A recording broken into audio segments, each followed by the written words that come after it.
Lugassy for Radio Shalom Montreal, and we have the pleasant presence today of Gill Rosenberg. She is seen here in Israel and throughout the world today like some sort of hero. Is that the way you see yourself? No, absolutely not. Growing up, my childhood hero was Yoni Netanyahu, and I'm not anywhere near that level. I was just trying to do what I felt was right, and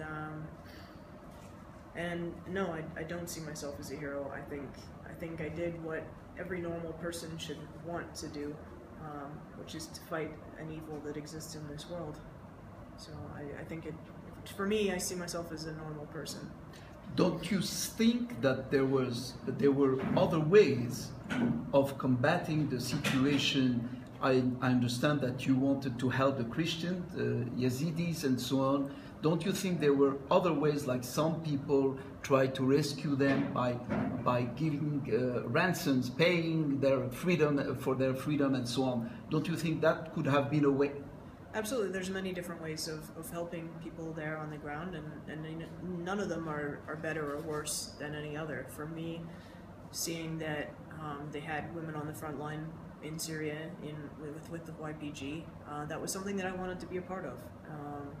I felt fully capable of taking part in that role, and I wanted to actively fight Daesh. At the time when you left, the whole world, and we could see it on Facebook, was kind of worried for you. Did you have that impression? And how did your parents, your family, your relatives, your close friends reacted to this decision? Right. Basically, by the time most people knew that I was in Syria, my communication had been cut off by the YPG. So I was not able to communicate with people. I had no idea that there was even a story out there that I had been captured or possibly been killed.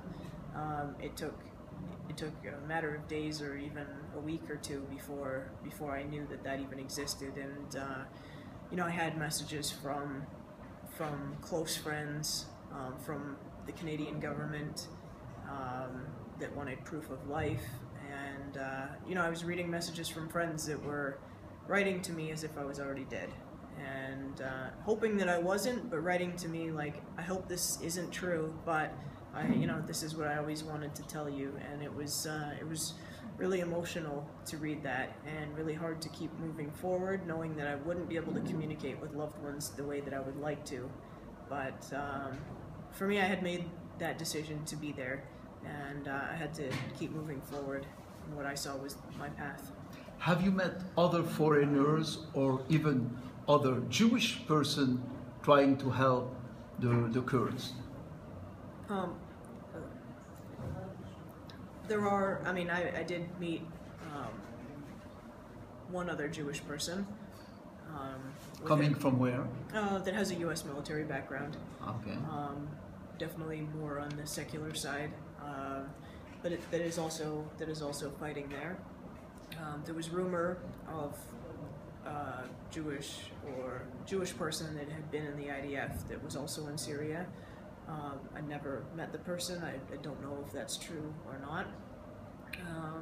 But certainly there are people, not necessarily on the front lines, but there are Jewish people that are helping the Kurds, even as we speak. Have you seen any direct military involvement of the Israeli government there? No. Have you seen any indirect one, meaning that Israel was in some way trying to help the Kurds? No, I haven't heard of anything specifically, no. During this ordeal, what was the worst time that you went through during those 9 months? I would say the front line in Syria. It was really, it was freezing cold in the Syrian mountains in Rojava. Like a bitter cold, pouring rain constantly, deep mud, just miserable conditions. And you're pulling guard duty at all hours of the night or day, getting shot at. It was pretty miserable. I got sick. I got infections several times, and you know, there were some pretty rough times where it really kind of pushes you to your limit, and you realize, you know, you have to pull strength from somewhere deeper inside you in order to keep going. Did you at any time regret your decision? No, never. I mean, there were times when I sort of lost motivation to an extent, but something always happened that would re-energize me, whether it was driving through an area where there's refugee camps and you see all the displaced persons and refugees and women and children that have been affected by this, and you are reminded of what you're fighting for. And you know, I would always pick myself up and keep moving forward. You didn't expect from the whole world, not only the Jewish world, but the whole world, such a warm welcome. No, not at all, no.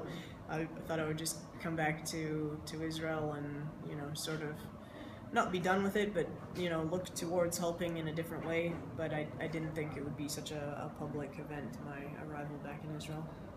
We would like to thank Gill Rosenberg for this wonderful and very special experience. And what is next for you, Gill? What is next for me? I'm going to continue helping women and children in Syria and Iraq, but in a different way. Like you said, there's many different ways to help, and I want to move towards a more humanitarian or political side. I want to raise awareness of what's happening on the ground there.